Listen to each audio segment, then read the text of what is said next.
Daly. Conor, thanks again for joining us, man. First of all, every question we ask first for every driver: where are you from? What do you race, and where do you race? Well, I'm Conor Daly from Noblesville, Indiana, and I drive in the NTT Indy Car series with Ed Carpenter Racing for the U.S. Air Force. And I must say, Conor, you are the first IndyCar driver we've had on the show. So thanks for being here, and thanks for being the first IndyCar driver on In the Marbles. That's awesome. Hey, no problem at all. So when did you start racing?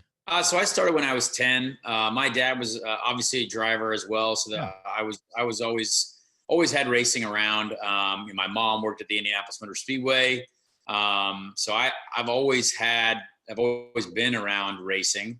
And it wasn't until my neighbor actually asked my dad to go out to the go-kart track with them, and I decided to tag along and got out in the go-kart while we were out there, and all of my time to, and dedicate as much time as necessary to try and become a professional. So later than most. I know a lot of people start earlier than 10, but yeah, it worked out.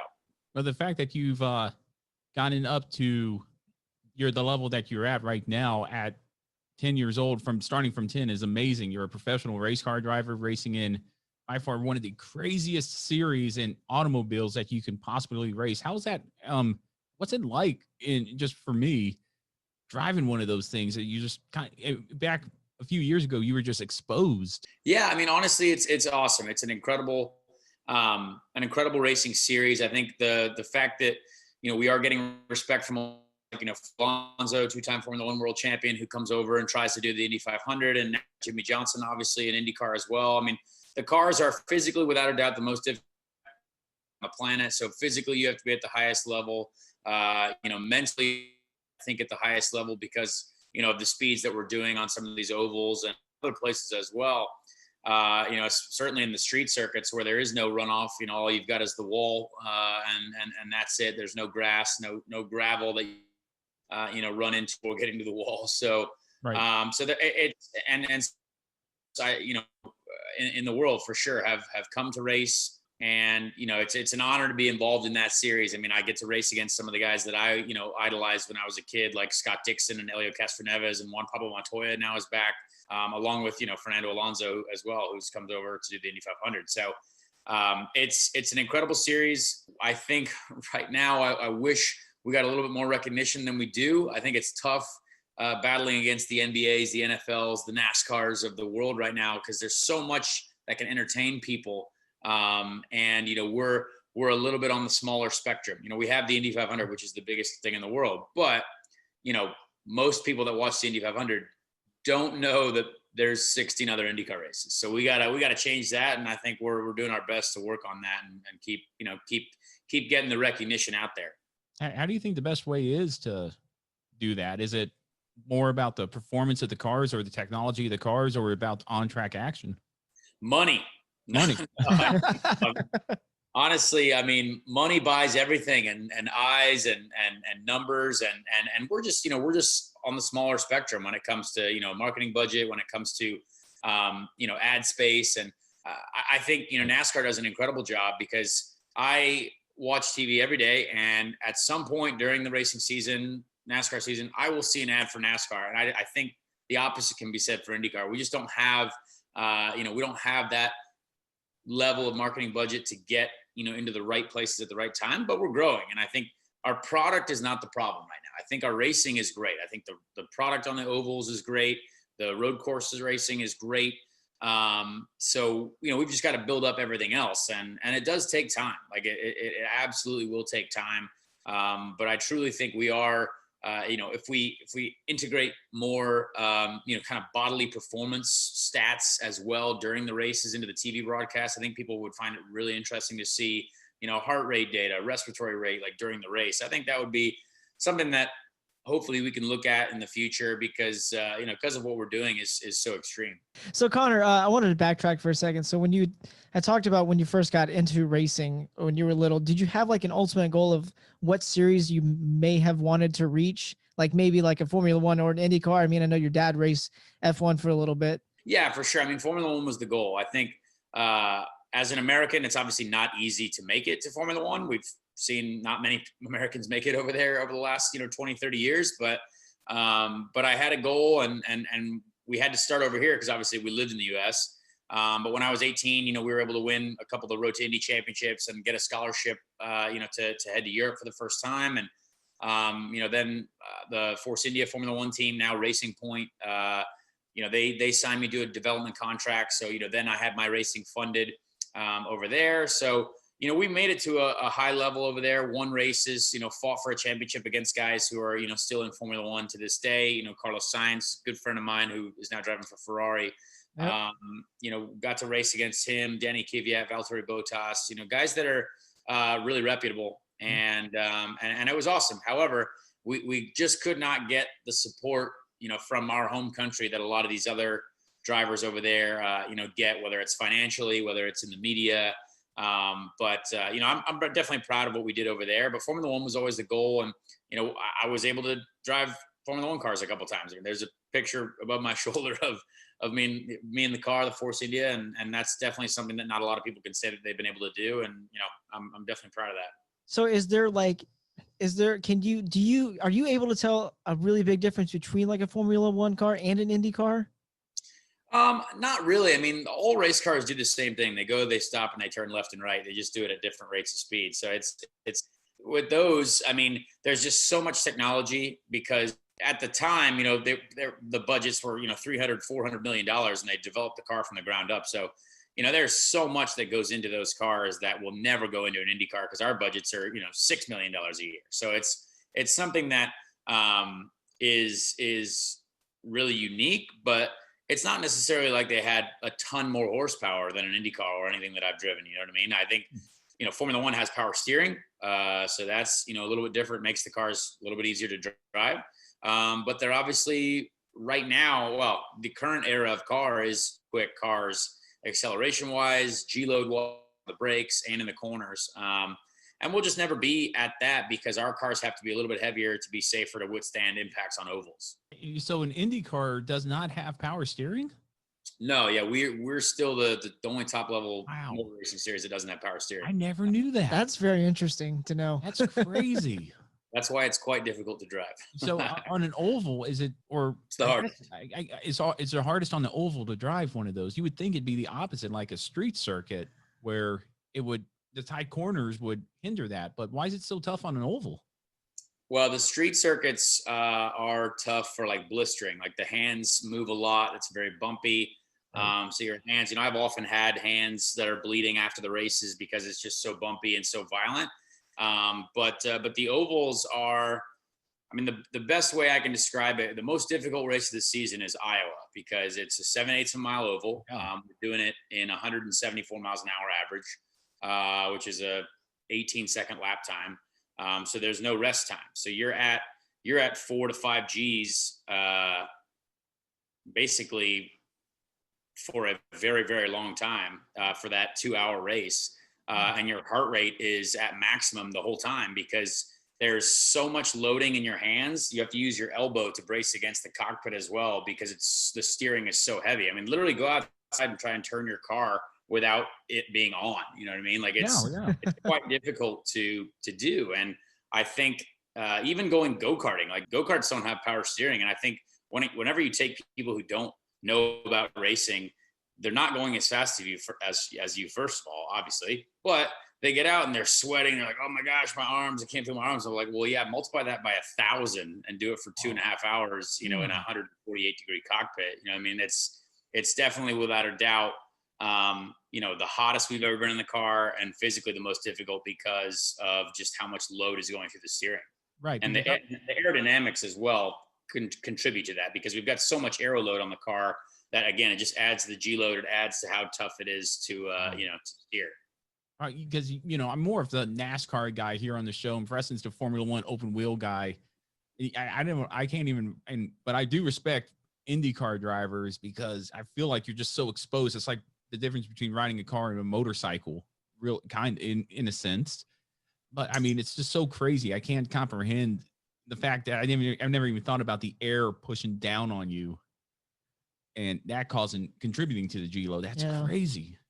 Yeah, I mean, we just, our cars, I don't know the exact numbers, but they produce so much downforce, which gives us the ability to go that fast in the corners, right? But it's the faster you go, the more weight that you're produced, the faster you go, the more downforce you produce, right? So that produces more weight in the wheel, produces more weight, in everything. So, when we're qualifying and when you're out on new tires on full fuel, I mean, I truly cannot simulate that for you because it's impossible to do unless you're in the race. But it's like having the heaviest weights you can possibly be holding and trying to turn something that's fighting against you. You know what I mean? And your entire body is getting that load as well. Your neck, your chest, your abs. It's definitely a fight, but that's I think the most satisfying part about IndyCar racing is the fact that you truly, like, I think, go through a battle like in the race and get out the other side. Yeah, and you guys make it look so easy too. I mean, and no power steering too. Yeah, that's crazy. I still can't comprehend that. He can't wrap his head around it.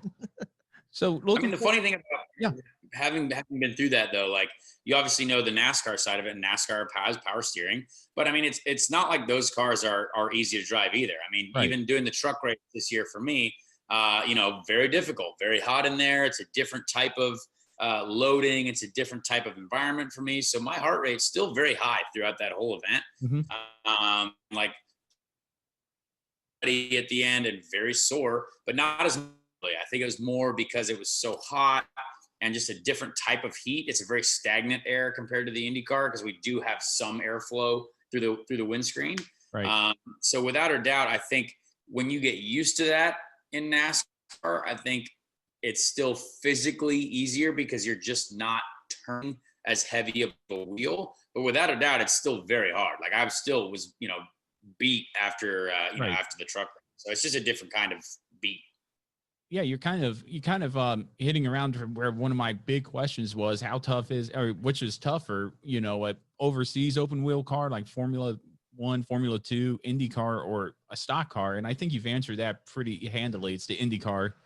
It's just crazy. I think physically, yeah. Every car though has their unique tricks and tips that you've got to have. And I think no matter what, I mean, we've seen open wheel champions come over and not succeed at all in NASCAR because it's a different style. It's a different feel. And I think it'll be really interesting because we've never really had a top NASCAR driver come over and do IndyCar. Like they've done the 500, but not like the road racing, the true grit of our series. So having already tested on track with Jimmy, I know it's tough and I know he's struggling, and I respect that he's doing so much testing in F3 cars and doing a lot because it's going to be a real challenge for him. And I respect the hell out of him for doing that because he's the best in NASCAR and he has been the best. And now he's got, I think, probably one of the biggest challenges, in front of him is to get up to speed at all these different tracks with us. Does that cause a little apprehension as far as you as a driver? No. I mean, I think the best thing about Jimmy is he's smart, right? He's experienced, and I think that's been the best part about him. Like he is very well aware of where he is on the track when we're out there testing, and he's been super cool, with either getting out of the way or being respectful of whatever's going on. But I always just tell people, I was like, give Jimmy half a season, give him half the season before you even start to judge anything. Because it takes time. It's these cars are hard to figure out. They're hard to drive. He's got new tracks to learn. But I couldn't be more pumped to get to race with him. Right. But I don't want people to start freaking out after 4 or 5 races thinking like, oh man, this isn't going great. It's like, give him some time. I promise. Right. So Conor, I have an easy one for you. What's your preference? Would oval or road courses? Honestly, man, lately I'm an oval guy. I love the oval racing. I really do. I like the ovals this year in IndyCar were my best results, and also the most fun that I have driving a car because I think like technically I like being at my top of my game technically, I think. And when you can just find a little bit in the car setup and what you can tell your engineer, it pays dividends on ovals rather than road courses. Road courses, you could drive around all weekend and never really fix the problem. You just kind of massage the symptoms of the problem. Yeah. Whereas on an oval, you can make 2 or 3 small changes that take you from being like 10th to like unbeatable. And that's like one of the most fun feelings, on ovals is just getting to that limit and going so fast. So that's what I enjoy. But I mean, obviously I'm a road course guy at heart, but I wish we had 10 ovals, 10 road courses in IndyCar. I think that would be the way to do it. That'd be pretty even. Do you think the lack of ovals would deter people from watching it? Like the American fans, I think the European fans will watch the road courses more because they're used to that in Formula One. But we don't need them. But as far, Yeah. Yeah, you tell an American, oh, he's turning right. It's like, what? I mean, that makes no sense. But, you think that's one of the problems with IndyCar? Like maybe it's lack of ovals? Honestly, I truly do believe that. I do. I mean, I grew up in a heyday of IRL IndyCar racing where, the series split, and that was really tough, and that was not good for IndyCar at all. But like, I think our most popular era of open wheel racing in America is ovals and the Indy 500. And so, obviously they're the most dangerous. And, we've, sadly, had drivers killed over the last decade still on ovals, and it's only on ovals. But that is also, I think, part of the allure that what draws me to IndyCar is the danger, is the high level of risk. And I think that's why America watched it. But right now, our road course racing, I think, is it's good, but it's not going to be what really attracts anyone to the scene. I think some of the ovals that we could do, I think we need to go to Chicago, we need to go to Kentucky, we need to go to Las Vegas again, even though we got a really bad rep there for, obviously Dan getting killed there, and that was so sad. But like, that's a great track. Like, I loved driving there in the truck, and I think our cars, the way they race on the 2 mile ovals, the 1.5 miles, it's so cool, and I think it's so fast that I truly do believe we need more ovals. But obviously it's not happening next year, but hopefully in the future they can, we can do some more. Because I mean, I went, my only IndyCar race I went to was Pocono, and that was one where Justin Wilson was unfortunately killed, and it was just one of those freak things before the introduction of the windscreen, which is, I think, one of the best safety innovations Formula One and IndyCar could do. But it was just so much fun, just the power of those cars coming by wide open. 220, I can't even imagine going 220, seeing a stock car go 220, but IndyCar, that's like nothing, I feel. No, I mean, that's the excitement of it, right? Is groundbreaking speed, the high intensity of it, and our iconic event is the Indy 500, which is an oval race, and it still is entertaining to people. It still is it's the most watched event, obviously, that we have all year. And I think if, you tell people to tune into something else or whatever's, next on the schedule, and they're like, well, this is very different. And they're like, it just creates, I think if you split it half and half, it just becomes so much of a better mix of races, because I think when you got half and half, ovals, road and street courses, that's a pretty cool championship. That means, you could have guys that are really good on the ovals still fighting for the championship by, hanging on the road courses, or vice versa. So I obviously don't lead the IndyCar series, so I don't think that'll ever happen. But in my head as a fan, I'm a fan first. I mean, I was a fan and still am a fan of IndyCar racing. Luckily I got very fortunate enough to be a driver, but I'm still going to be a fan for a long time. And that's, I'd love to see that. All right. Well, I mean, the craziest thing, I got to bring this up too, you being a fan, the excitement of it, you obviously don't want to see anybody get hurt, but the crashes in there, some of the crashes are just spectacular. Just in the fact that some people can walk away. And it brings me to this, the 2012 Monaco race you were in. What was that like? I mean, honestly, like, everyone asked me about that, but that was like that was not painful. Nothing was bad about it. It just looked spectacular because it spun around a lot and got wrapped in a fence. But I got out and it was like, yep, that sucked. And I didn't even know what it looked like. But no hard impacts. Any IndyCar crash I've had, literally any of them are way more painful than that was. Wow. I mean, that's great. I mean, it just looks, and it's like the ones that don't look bad are usually the bad ones. but that one was just it looks like you were a rocket. Yeah, it'll work. What it was. Yeah, holy cow, man. But do you feel like and I kind of want to ask you this as a driver, do you think complacency in open wheel racing or safety is becoming somewhat complacent? You look at Roman Grosjean's crash at Bahrain, and he looks like the guardrails, if a centimeter to the left or right, I think he would have been stuck and been in big trouble.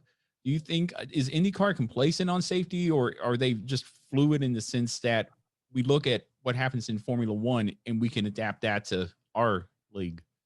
Well, I mean, we hope they see that, right? I think if that was an aeroscreen car, I don't think Roman gets out, because I think he got out the side of the halo rather than out the top, whereas we don't have that option. So that's something that I look at and makes me a little nervous. I've never been, I think the aeroscreen has done some incredible things for us. I think obviously it's groundbreaking safety, and the guys who've developed it, are very smart people. But I still think there are things that we need for it. You know what I mean? And I think it's added a certain amount of weight to the cars. That's put a challenge on me as a driver and the teams. Engineering. It's changed a lot of the balances for this year. It changed how the car worked. Works on tires. And the series hates me for anything if I ever say anything negative about the aeroscreen, which I'm not. I'm just saying it's given us a challenge, right? It's given us something new, and without a doubt, we all love the fact that it's safer. Like, there's no doubt about it. We absolutely love the fact that we have this new addition to our series, which is a way safer car. Right. And like you said, the crashes are spectacular, but we're just jumping out, and that's awesome. But there's still things that I'm sure we will learn over the next season, and when we get to actually go testing again during next year, hopefully. Most of our testing was canceled for 2020. So so the testing that they had planned to try and help us get more cooling, help us get the car to work with the Firestone tires a little bit better, we couldn't do any of that. So the series just did the best job that they could, without a doubt, to help us through this year, and hopefully we can take some more steps forward next year. And they did a great job of it as well.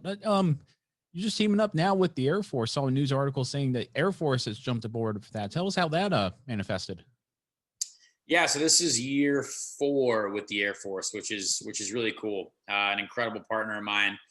They had some interest in the Indy 500 after I got fired at end of 2017, sort of unexpectedly, and I had nothing. And so they actually resurrected my career because they needed an American driver, and they wanted me, and they wanted to get involved with the Indy 500. So that really launched my career back into play. We had an incredible qualifying experience, barely making the race, which sucks, but we knew that it was going to be tough with the stuff that we had there and the situation that we were in. Great team, great group of people that worked on the car. But sometimes at Indy, you just struggle to find speed, and that's not, it's not uncommon. But from there, we got a couple more IndyCar races with another team later that year. And then the Air Force wanted to go bigger and better with Andretti Autosport in 2019, which was by far the most incredible opportunity I had ever had in my career at that time. And we had an incredible Indy 500, my best ever. And they've enjoyed it. So we've given them the return on the investment that they've liked. And, this is going to be year 4 with them, which is awesome. I mean, they've been the most loyal partner that I've ever had. And, we're trying to basically just recruit the next generation of incredible, airmen. So it's exciting to be a part of. And obviously, as a super passionate American myself, it's an honor to be, representing for them. Right. And going back to I got to know this Formula One. Yeah, you're right there. I think the last Formula One driver in the Formula One series was Scott Speed. Well, Alex Rossi did like 2 races in Formula One, but that was about it. Okay. So, I mean, but the Formula One is not really known for American drivers as far as them being big times. It's been a long time.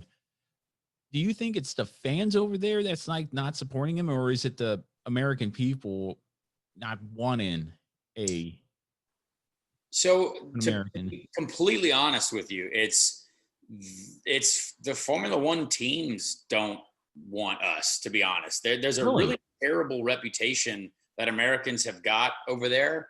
And I've been a part of it. I've seen it literally. I've seen the words directly to my face. And I'm like, well, how do you guys say that? Like, how can you be that ignorant on like any American talent? Like you put Joseph Newgarden in a Mercedes, you put Alex Rossi in a Mercedes Formula One car right now, they go out and compete, and they Right. compete at a high level.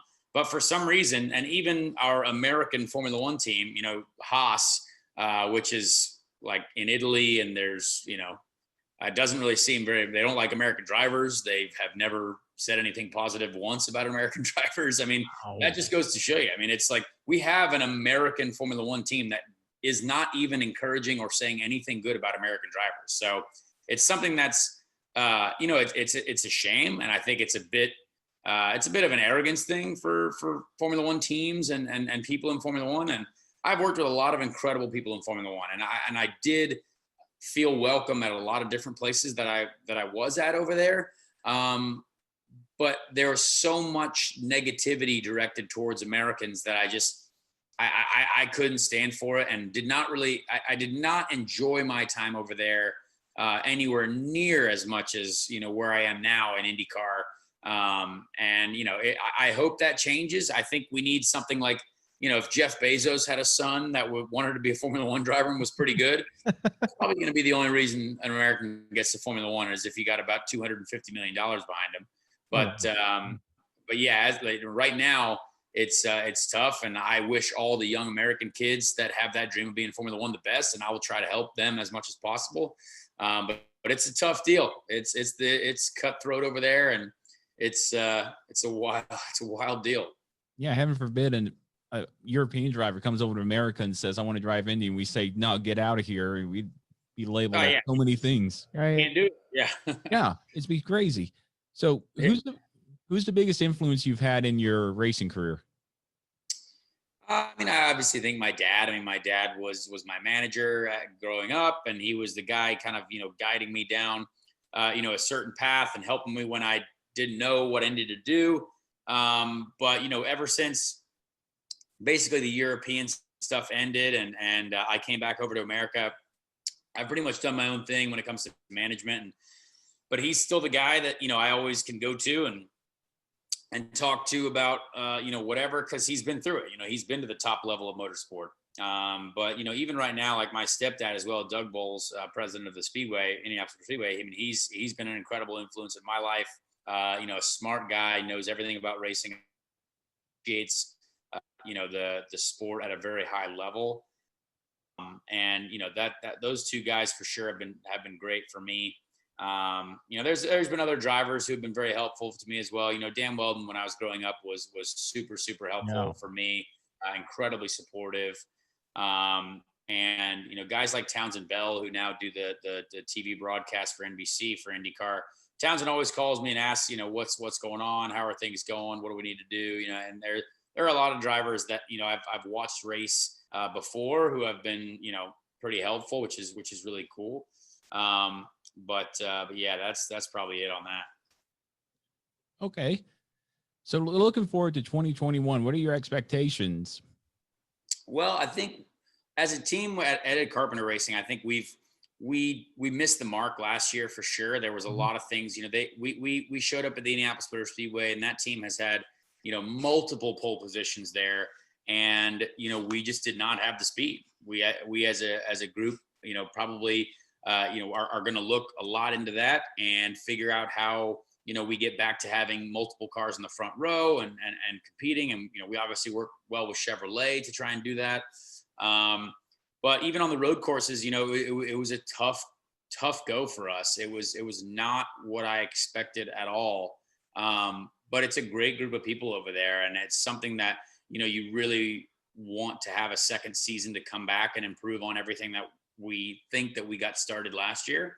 And I think the tough part about this year as well was the shorter race weekends. You know, normally we have 3 practice sessions, a qualifying, a warm up, and a race. And most of the weekends this year were practice, qualify, race, then race again.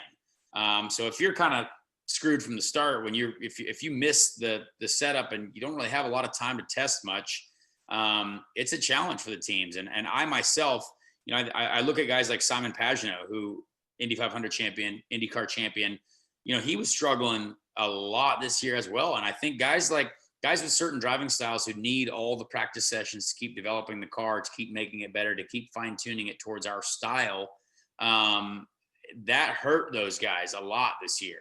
Right. So I can't wait to kind of get back to a little bit more track time next year, get some testing in. We have a couple test days in February already, which is really nice. And I know this team can do it, and it's a great group of people. But we just gotta put our heads down and try to fight for podiums consistently, fight in the top 10. I mean, the goal is to try and spend most of the season in the top 10 in points and be able to fight at the end, at the sharp end. So hopefully we can do that. Yeah, right. Is it difficult with this year? With 2019, you guys had a great season, and then the wind was taken out, and then you had the year that you did, which wasn't a horrible year. It was just one of those years that everybody was thrown into this pond. It's like, adapt. Does that, and you probably more so answered, does that more so set back the team, or does it say, let's scratch this year and just build on what we've got from 2019? You know what I mean? Like, this year was just kind of a wash for everybody. Yeah, I think there are some that did better with it than others. And I think for us, there were a lot of new things. Well, the main new thing for everyone was the aeroscreen. And we did not get a lot of test time on that. And that adds 70 pounds on top of the driver. So that changes the weight distribution for the car quite a lot. And it changes the way, the car loads the tire. It changes the way the dampers work. And the damper development in IndyCar is open. So you could spend $100 million a year on dampers if you want, because that's an open development item. So that controls a lot of how we deliver grip to the tire. And I think for us, we definitely want to be able to improve that. I think it's something that the team knows and are definitely going to work on it, but so is everyone else. There were a lot of people who struggled as well. And that's really the reason why I think this season was so different. Is yes, there was less track time, but we had this new variable that you really didn't have a lot of time to work with. Right. You're just kind of thrust into a race weekend. And I think after we take this off season to kind of spend a lot of time looking through data, looking through what were the core issues that, we struggled with, the mark of a great team is basically responding to that. And I think the perfect example is when I drove for Carlin last year. We were okay. We were quick at times, but they took all of what I said about the car and gave me exactly what I wanted when I came back in 2020. Mm-hmm. And that was such a huge benefit for me, because we were in the top 10, top 5 at every oval race this year. We qualified on the pole, almost had 2 poles in the same weekend at Iowa. So, right. That, and honestly, we should have been on the podium in Texas without a doubt, but the Texas race surface was not great up top, and it was basically a 1-lane racetrack. So that was really, really challenging. But again, we finished 6th, 8th, 10th on the pole. We were really, really quick because they did exactly what I wanted them to do. It was incredible. Right. So, I'm hoping for the same thing this year with ECR, and I think they've got all the information, and we're certainly going to work on it together as a team and try to improve. Awesome. So you talked about how this past season it was a little difficult with practice sessions being cut back and everything like that. Did it ever cross your mind, or maybe you just worry? I'm just throwing this out there. Did it ever worry you that maybe in the future IndyCar might look into like trying to shorten some kind of race weekend, or maybe cut down on a practice session or 2 over a race weekend? Yeah, they did. Already, I don't even know if they went officially with it or not, but the race weekends are going to be shorter next year, which I think I hate. But honestly, the odd thing as well about it, even talking to the guys at Nice Motorsports about next year, because I want to do more truck races, right? And they're like, yeah, as far as we know, there's still no practice. And I was like, well, I don't get that. And even for the partners of the teams and the TV broadcasts, I don't really understand the thought process behind no practice. I really don't. Even if it's just a 10 to 15 minute practice session, I think that makes for a way better race weekend than just throwing people out there in the race. Yeah, I agree with that. And I don't know why. Like, I obviously hope the world starts to get back to normal and we can start, doing things better again. But right now, as soon as you take away something from racing and you reduce costs, I don't think you can put it back because no one wants to spend more money again. So I think it's going to be very interesting to see how everyone, moves forward. Like certainly in our, in our lane with IndyCar, we're definitely going to have less track time. And I think it's going to be very challenging for certain drivers. And I hope that we can, get our game up a little bit in a quicker fashion. But I still it's just a shame because a lot of fans come to a race weekend for the race weekend instead of the race day. People show up to camp Friday, Saturday, Sunday to see all these activities, practices, qualifying, warm-ups, and then the race. Well, I don't want to take that experience away from people because I love going to race weekends. I love, seeing cars on track for 2 to 3 days, 4 days in a row. So we'll see. But right now it does look like we're going to have, shorter race weekends, which is interesting. That's a bummer. That is a bummer because you make up a good point. Now, do you feel like the shortened race weekends causes you a bit more motivation, like kind of the cream rises to the top type thing? Like, you got what you got. Does that motivate you at all? In IndyCar, I don't think that's the case because our series is so close. You could be having a really tough weekend on a road course and you are half a second off the pace, right? It's very, very close. You have all 25 cars qualifying within the same second. A tough weekend is a very small margin to the leader. So, in Formula One, you have P1 to P last is like 6 seconds, right? Yeah. So that's huge, huge difference. And sadly, like for us, if you have that extra practice session, maybe you do find that extra 0.1 or 0.2. And I think that gives everyone the ability to be a little bit closer. But it also gives you the ability to really get the perfect car to go to battle with come race day instead of trying to make some magic happen overnight. And I think a lot of people, because it's such a short weekend, you take bigger gambles setup wise to hope that you nail something for the race. And then suddenly you're lost in the race. And I think a lot of people this year, more so different than ever, was qualifying pace was very different from race pace. So I don't know whether that was because we just had less time to focus on qualifying and less time to focus on the race. So you end up just having to run what you run in qualifying and that's it. Whereas, normally we have qualifying and the setup's a little bit different for the race and we can run that in a warm up. We can run that, get a little bit of experience in it to fine tune it for the race. So I would like that track time purely just to make sure everything is as sharp as possible. But yeah, a lot of it is going to be a roll of the dice for these shorter weekends for sure. Right. And what is with the cars being so close, being within that same second for qualifying, what is that X factor? What is that one thing that puts you that 1,000th of a second above the competition? Honestly, it's getting the most out of the red tire. When we qualify on the road courses and street courses, we have the Firestone red tire, which is a little bit more grip, softer tire. And if you can extract the absolute maximum lap time out of that tire, it's a big shift in time. There are times where you're not quite getting the best out of the tire, and you go out on qualifying and you're like, well, that didn't feel fast at all. Well, it's because it's not.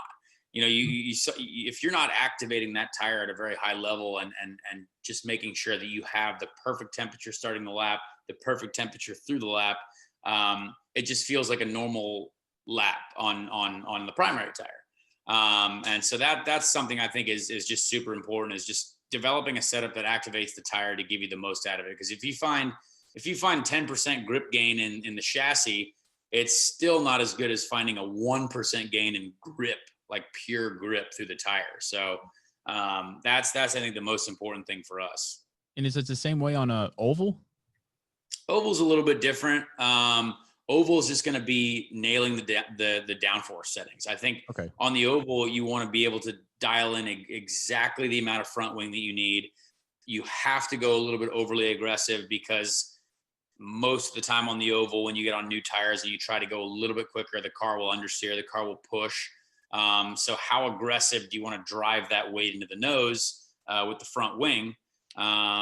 And how aggressive do you want to be with the ride heights to make sure that you can get the most downforce possible for those 2 laps that we do and at Indy 4 laps? Man, it's such a lot of moving parts there in that Indy Yeah. car, Connor. Yeah. So how long does it take the steering wheel? I got to know this. The steering wheel. There's so many dials and stuff. How do you know what to do and when to do it during the course of a race? Because you see more, mainly, I think Formula One drivers, you notice it more. You see it in Indy on the fly. Like Yeah. you're going 200 miles an hour and you're just switching stuff around like it's nothing. That's so crazy.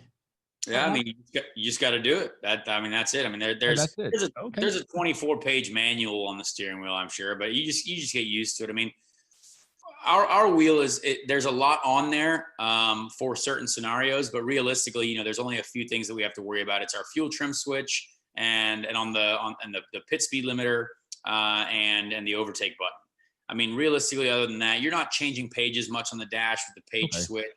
The ovals, though, are very important because you have the weight jacker on the steering wheel, so you can adjust the balance of the car by driving weight. Oh, I'm sorry. I was going to ask. Yeah, what does the weight jacker do? So the weight jacker basically electronically controls the ride height by driving weight to the right front tire or the left front tire. So that, you know, if you're struggling with a certain handling issue, whether the car is too tight or too loose, you can drive weight to the right front to really numb it down a little bit and make it less loose and develop some push in the car, or you know, drive it left to free it up a little bit. So there are things that we can do, and it's about 10 pounds each increment, and that's super important. But you know, we've also got things, you know, in qualifying at Indy, we now use that to almost like a bit of a speed boost down the straight. You know, we have it electronically activating when we exit turn 4 to lower the rear ride height to trim the car out down the straight, and we have another button to get it back up to where it turns properly for the corners. So we're doing that twice a lap down the front straight, the back straight, and we have to do that manually. And you can't use it for handling anymore either. So you better hope that you nail the handling and the COP settings on the front wing for that run, because if you're wanting an extra half mile an hour down each straight, you got to use this. We got tracker buttons. The perfect example is if you watch Marco Andretti's qualifying run this year on the pole.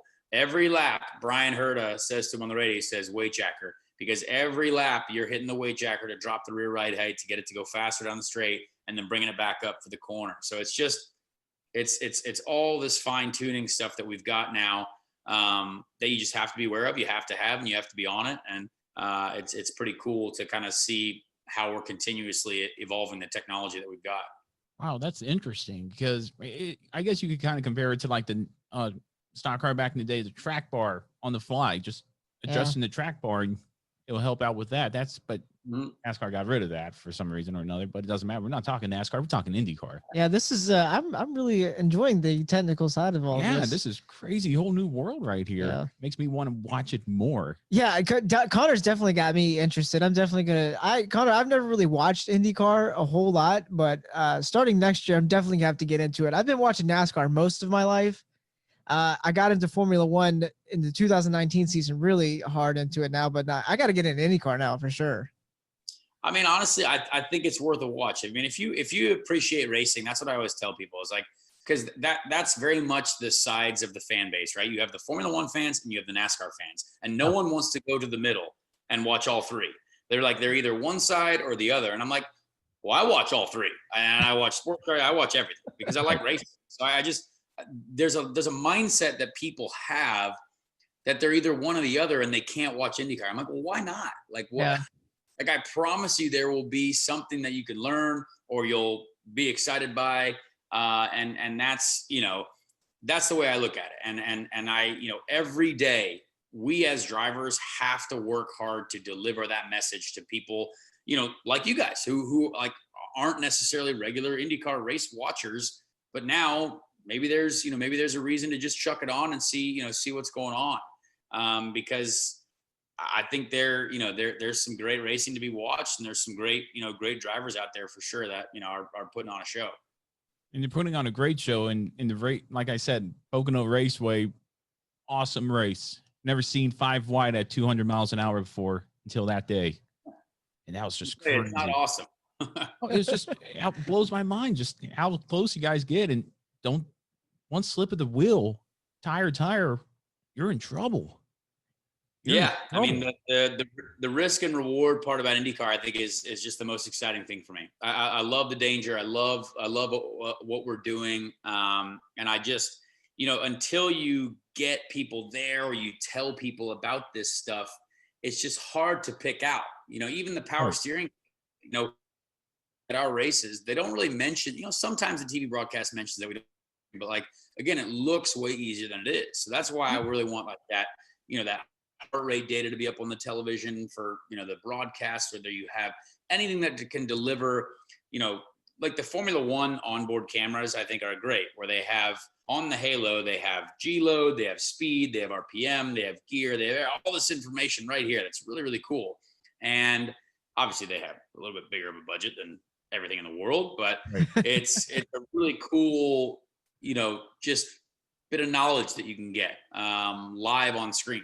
So I hope that we can get stuff like that. Even if it's as well, I mean, teams wouldn't want this, but we have anti-roll bar adjustments in our car as well. We have all those things on the steering wheel that we're doing, but we can also adjust the front and rear anti-roll bar as well, which is similar like the track bar. Mm-hmm. But we can change the handling with that as well. And it would be kind of really interesting to see, all right, well, Conor's got, P1 on the front bar now, so he must be struggling with the front end, or P6 on the rear bar. He must be this, that, or whatever. I think bringing something like that into the game, the teams will, they'll X that out because, well, we never want to give away our setup information. But I think stuff like that would be cool because you got to be an entertainment. We're an entertainment like series. You got to be entertaining. You got to bring people into it. You got to make people think, wow, this is crazy.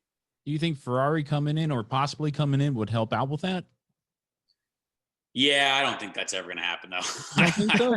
I know. I would love that. And I think that would be amazing. But yeah, I just, it's too good to be true, I think. But I mean, I hope I'm wrong.